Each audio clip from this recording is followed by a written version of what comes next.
Salut à tous les amis, j'espère que vous allez super bien. Alors aujourd'hui, nouvelle vidéo. Ça fait 3 mois maintenant que j'avais pas sorti de vidéo sur YouTube. Donc je suis très content de sortir cette vidéo aujourd'hui parce que ça va parler encore une fois de la dépersonnalisation et de la déréalisation. Mais sur un sujet vraiment très précis qui est le sommeil. Donc j'avais envie de vous parler de ça aujourd'hui. Aussi, je voudrais vous annoncer que j'allais justement recommencer les vidéos et poster beaucoup plus régulièrement. Donc voilà, donc c'est super. Et on va commencer directement ce petit sujet. Donc voilà, donc le sommeil avec la DPDR. Ce qu'il faut bien comprendre, c'est que le sommeil, c'est une des choses les plus importantes quand on a la dépersonnalisation, la déréalisation.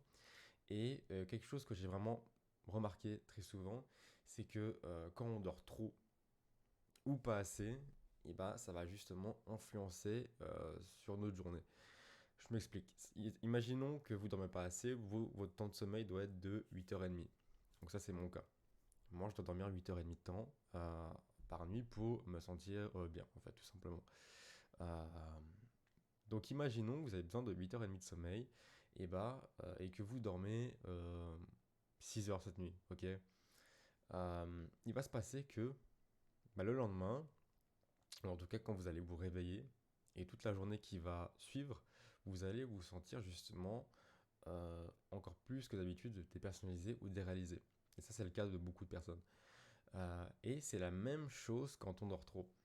Quand on a un excès de sommeil, on va avoir justement cette journée assez difficile où on va avoir plus de dépersonnalisation, de déréalisation. C'est pour ça que il faut éviter de dormir 10 heures, 11 heures, ce qui m'est déjà arrivé, hein, et c'est normal puisque en période de dépersonnalisation et de déréalisation, on se sent épuisé. Donc voilà.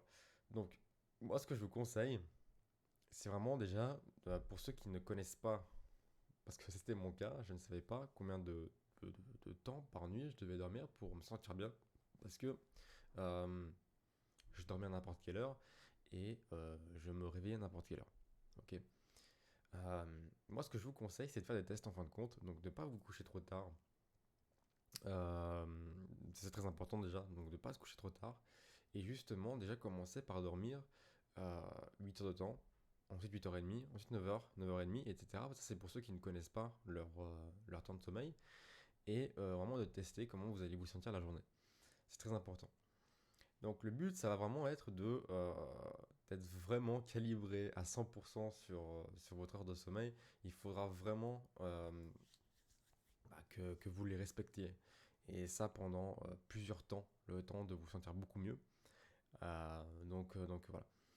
Donc, pour récapituler, il faut tout simplement commencer à vous coucher déjà euh, correctement, tôt. Alors, tôt, c'est-à-dire autour des 22h, 23h, ce qui est plutôt correct. Même si je sais qu'il y en a, c'est difficile pour eux, c'est normal. Donc déjà, vous couchez tôt et surtout de respecter votre temps de sommeil. Mais respecter vraiment au maximum. C'est-à-dire ne pas euh, ne pas dormir trop et ne pas dormir pas assez. Il faut vraiment être pile poil dans votre temps de sommeil. Et je sais que ça peut être super difficile. Et voilà, et puis c'est un symptôme qui peut partir facilement, mais pour ça, il faut faire des gros efforts. En fait, il faut vraiment changer toutes nos habitudes pour que le symptôme diminue et puis ensuite qu'il parte. Donc voilà. Donc c'est pour ça, évitez de dormir 9 heures, 10 heures par nuit, 11 heures. Je vois des gens justement, même sur les groupes Facebook, qui nous disent que ils sont tellement fatigués qu'ils dorment 11 heures par nuit et en fin de compte, ça ne règle pas vraiment leurs soucis parce que ça va justement augmenter cette sensation de dépersonnalisation, de déréalisation. Parce que ce qu'il faut bien comprendre, c'est que plus on dort, forcément notre temps de déconnexion, il s'allonge. Ce qui veut dire, voilà, quand on dort, on est déconnecté de la réalité, c'est normal, on est dans notre sommeil, on rêve, etc., etc. On a les phases du sommeil, etc. Donc forcément, le temps de déconnexion, imaginons il a 8 heures de temps. Mais si vous dormez plus longtemps, forcément, il va être plus long, vu que vous allez dormir plus longtemps. Et c'est ça qu'il faut éviter de faire. En fait, il faut vraiment trouver un équilibre entre temps de repos, entre se reposer et ne pas trop se déconnecter. C'est très important. Donc c'est pour ça il faut connaître absolument comment votre sommeil fonctionne, à quelle heure vous devez vous coucher, à quelle heure vous devez vous lever, combien de temps de sommeil vous avez besoin précisément pour que vous soyez suffisamment reposé et que vous ne soyez pas trop déconnecté pour ensuite vraiment quand vous allez vous lever le matin et passer en fait une journée vraiment très difficile. Donc il faut faire vraiment attention. Donc voilà, donc moi comme je vous ai conseillé, il faut vraiment essayer de faire des tests en fait sur votre sommeil en fin de compte si vous ne connaissez pas. Maintenant si vous vous connaissez, c'est qu'il faut appliquer en fait en fin de compte. Il faut appliquer, appliquer, appliquer. Donc ce conseil-là précisément que je suis en train de vous donner, mais en plus les conseils justement de l'ancienne vidéo que j'avais faite il y a 3 mois par rapport à la dépersonnalisation des réalisations. C'est très important. Voilà. C'est un conseil que je n'avais pas donné dans l'ancienne vidéo. Euh, donc voilà, je vous la donne maintenant. Et c'est justement très important de le suivre. Et surtout pour ceux qui dorment trop.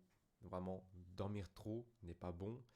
Ça fait l'effet inverse, ça je peux vous le promettre. Ça ne repose pas. Euh, Ça fait vraiment l'effet inverse. Vous allez vraiment vous sentir vaseux. Et c'est ce qu'il ne faut pas en fait, hein, parce que ça va réalimenter votre source d'anxiété. Et donc voilà. En tout cas, j'espère que cette vidéo vous aura plu. N'hésitez pas à vous abonner, à liker la vidéo. Et comme je vous ai dit, moi je vais sortir plus de vidéos régulièrement. Maintenant, j'ai beaucoup plus de temps pour faire des vidéos. Donc voilà. N'hésitez pas aussi à me dire pendant ces 3 mois quels ont été justement votre changement, qu'est-ce que vous avez changé dans votre vie, est-ce que vous vous sentez mieux par rapport à ça, est-ce que votre dépersonnalisation, déréalisation est passée, est-ce que ça va mieux. Donc je serais content de savoir un petit peu comment vous êtes amélioré par rapport à ça. Et n'hésitez pas justement à appliquer ce que je vous ai dit aujourd'hui par rapport au sommeil.